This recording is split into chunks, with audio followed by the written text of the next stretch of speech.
Bonjour Françoise Nicolas. Bonjour. Vous êtes chercheur, directeur du Centre Asie de l'Institut français des relations internationales, l'IFRI. Est-ce que vous pouvez nous expliquer un petit peu ce qu'est l'IFRI et quelle place y occupe le Centre Asie que vous dirigez? Donc l'IFRI, c'est un think tank français. Juridiquement, c'est une association de la loi 1901, reconnue d'utilité publique. Et cet institut est un institut donc privé, qui est soutenu essentiellement par le secteur privé, par les grandes entreprises françaises, avec malgré tout un soutien public aussi. Bon, de plus en plus réduit, il faut bien le dire, mais nous recevons quand même quelques fonds publics. Alors, au sein de l'IFRI, nous avons toute une série de divisions qui s'occupent des différentes parties du monde, puisque nous couvrons les relations internationales dans leur intégralité. Et au sein de ces divisions géographiques, il y a le Centre Asie. Donc nous couvrons l'ensemble de l'Asie, Asie orientale, c'est-à-dire l'Asie du Nord-Est, Chine, Japon, péninsule coréenne, plus Taïwan bien entendu, et Asie du Sud-Est, ASEAN, les 10 pays de l'ASEAN, et enfin l'Asie du Sud. Nous couvrons également le sous-continent indien. Donc ça, c'est le Centre Asie et nous nous occupons de géopolitique, de géoéconomie dans cette partie du monde. Nous faisons des études qui ont vocation à aider les entreprises dans leurs décisions et à aider aussi les pouvoirs publics dans leurs décisions, dans leurs politiques.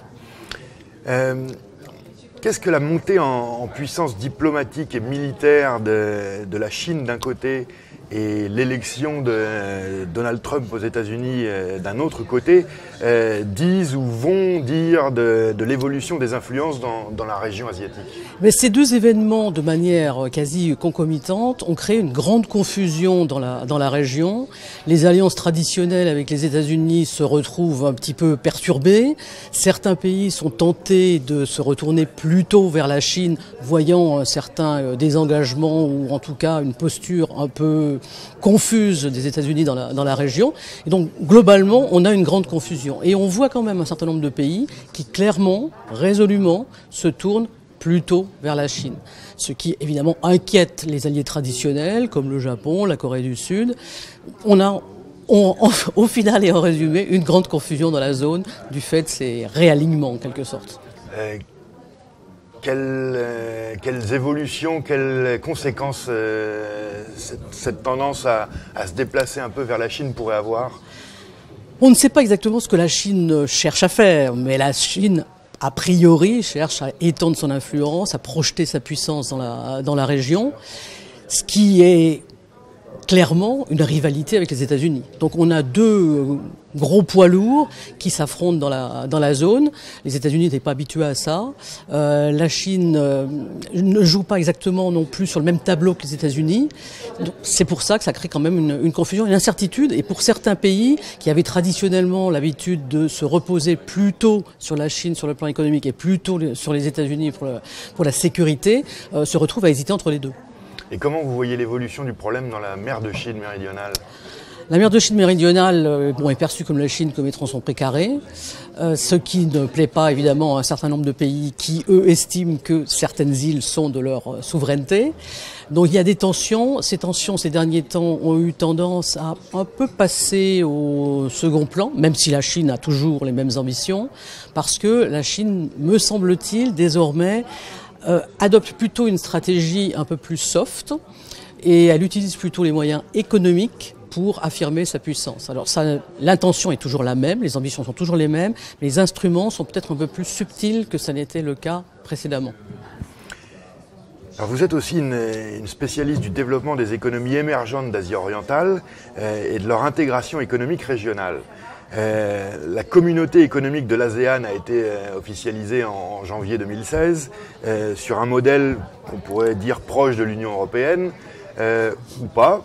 Vous nous le direz, mais c'est une libre circulation des biens, des capitaux ou des personnes en théorie. Vu d'ici, cela semble n'avoir pas changé grand-chose. Alors, est-ce que cette communauté économique de l'ASEAN, c'est une coquille vide? Alors, il faut bien avoir présent à l'esprit les intentions des pays de l'ASEAN. Ils veulent faciliter les échanges entre eux, faciliter les investissements entre eux, faire de l'ensemble de la zone ASEAN une zone plus attractive pour les investissements venant de l'extérieur.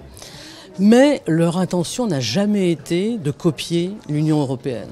On entend souvent dire ça, mais en réalité, l'ambition est beaucoup plus limitée. Il s'agit vraiment de faire une zone de libre-échange, mais pas plus. Il ne s'agit surtout pas de mettre en commun la souveraineté et de renoncer à des parties de souveraineté au bénéfice de l'ensemble de la région, en fait, de ce groupe régional.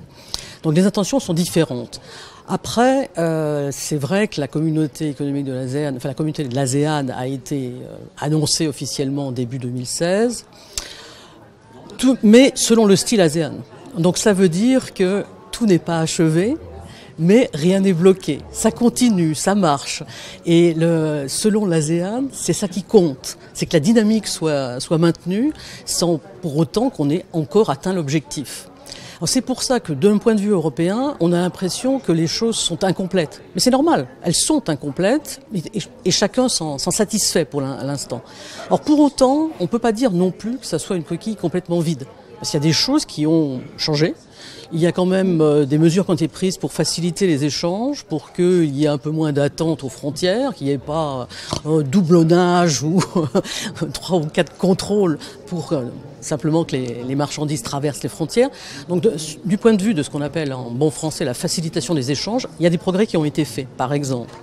Ensuite, il y a tout un tas de domaines dans lesquels l'intégration est loin d'être achevée. Le domaine des services, on est encore loin de compte. Pour la libre circulation des personnes, c'est limité à certaines catégories de personnel qui sont très très très limitées. Personnel qualifié, c'est tout. Donc on est quand même très très loin d'une intégration à l'européenne. Mais je le répète, ça n'était de toute façon pas véritablement l'intention. Il ne faut pas s'y tromper. On a tendance à un peu mal comprendre et à manquer d'imagination en tant qu'Européens en voulant plaquer notre modèle sur les autres régions du monde. Alors vous travaillez aussi sur les investissements directs. En Indonésie, où nous sommes actuellement, qui est aussi la principale économie de la région, le président Jokowi semble en permanence sur un fil entre, d'un côté, le nationalisme économique et populiste, et de l'autre côté, sa nécessité d'attirer les investissements directs étrangers, dont le pays a énormément besoin pour le développement de ses infrastructures et donc de sa croissance. Comment régler ce dilemme? Si vous étiez un conseiller de Joko Widodo, que lui diriez-vous? Moi, je lui dirais il faut accueillir les investisseurs étrangers. C'est clair que le pays en a besoin. Il faut que l'Indonésie s'ouvre. Mais le problème, c'est que s'il veut être élu, il ne peut pas suivre ce conseil. C'est un peu ça le problème. Et donc il a une tentation politique qui penche vers le nationalisme et puis malgré tout des contraintes économiques qui le feraient pencher de l'autre côté. Et c'est pour ça qu'on a toujours l'impression que c'est 2 pas en avant, 1 pas en arrière. Bon, si ça reste 2 pas en avant, 1 pas en arrière, on continue d'avancer. Mais parfois c'est un peu 2 pas en arrière aussi. Et dernièrement, il semble qu'il y ait eu un resserrement et clairement une inflexion de la politique à nouveau vers une tentation populiste, vers du nationalisme, donc une refermeture de l'Indonésie, alors qu'on avait pu espérer, après une première année difficile pour Jokowi, qu'enfin il allait pouvoir pousser les réformes et qu'il allait pouvoir vraiment avancer sur la voie de l'ouverture. Mais je pense vraiment qu'il est coincé, comme vous le dites, entre les deux.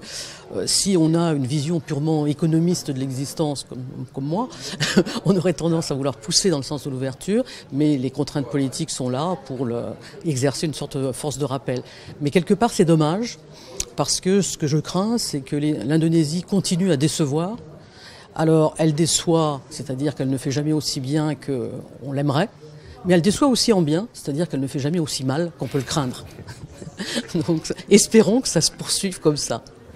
Et certaines perspectives, justement, et toujours à propos de l'Indonésie, estiment que l'archipel, qui est la 16e économie mondiale à l'heure actuelle, donc déjà membre du G20, pourrait être la 5e économie mondiale à l'horizon 2030. Est-ce que c'est une prévision qui vous semble réaliste? Oui, c'est tout à fait réaliste, mais qu'est-ce que ça veut dire? C'est la seule raison pour laquelle l'Indonésie serait à cette place-là, c'est parce que l'Indonésie, c'est un immense pays avec une population colossale. Donc le PIB dans son ensemble, effectivement, porterait l'Indonésie à la 5e place, peut-être. Mais pour autant, ça n'en fera pas nécessairement une puissance. Le PIB dans son ensemble reflète quelque chose, reflète le poids d'une économie, mais ne reflète pas nécessairement la richesse. Après, il faut regarder le PIB par tête et il faut regarder aussi la dynamique de l'économie, la structure productive qui se cache derrière ce PIB, etc., etc. Donc oui, l'Indonésie peut très bien être la 5e puissance au monde, mais que fera-t-elle de cette puissance? C'est toute la question. Merci beaucoup Françoise Nicolas. Je vous en prie. Bon, ça vous allait? Très bien. Est-ce que ça vous allait?